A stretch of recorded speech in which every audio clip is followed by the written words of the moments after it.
The Commission's responsibility was to find the facts. It's the culmination of 9 months, 16 public hearings, and countless hours of testimony from those directly connected to the tragedy of October 25th, both before and after it happened. Robert Card is totally responsible for his own conduct, solely responsible. The independent commission found there were several missed opportunities to intervene months and weeks before the shootings, reiterating a point made in their interim report from March that local law enforcement could have taken away his weapons under the law amid documented concerns about his deteriorating mental health and erratic behavior. We will never know if he might still have committed a mass shooting, even if someone had managed to remove his firearms before October 25th.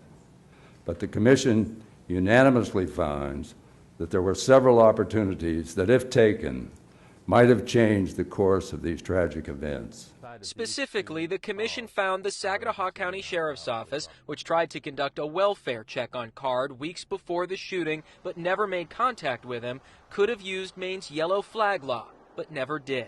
The Saginaw County Sheriff's Office had sufficient probable cause to take Card into protective custody under Maine's yellow flag law and to initiate a petition to confiscate any firearms he possessed. But the Commission says deputies possibly could have done more if they had received more information about Card's behavior from his Army Reserve unit. Had members of Card's Army Reserve unit presented a full and complete accounting of the facts, the Sheriff's Office might have acted more assertively in September. The details the Commission says weren't shared stem from Card's 2-week voluntary commitment at a psychiatric hospital in New York.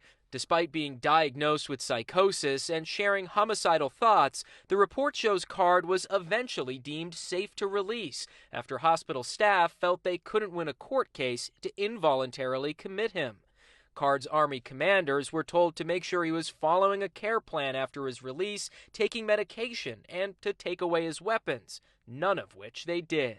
Despite their knowledge, they ignored the strong recommendation of Card's mental health providers to stay engaged with his care and take steps to remove weapons from his home. Last month, the U.S. Army released its own report, which revealed 3 reservists in Card's chain of command had been disciplined over their handling of the situation, though they haven't been named.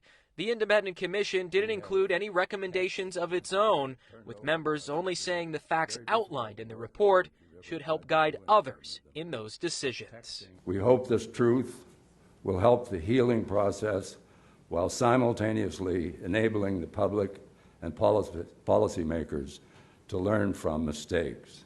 Well, the lack of recommendations in the report did come somewhat as a surprise to some of the victims and their families. But the chair of the commission said today that it wasn't within their scope of work and that they were only tasked with finding the facts about this tragedy. In Lewiston, Dan Lamparello, CBS 13 News.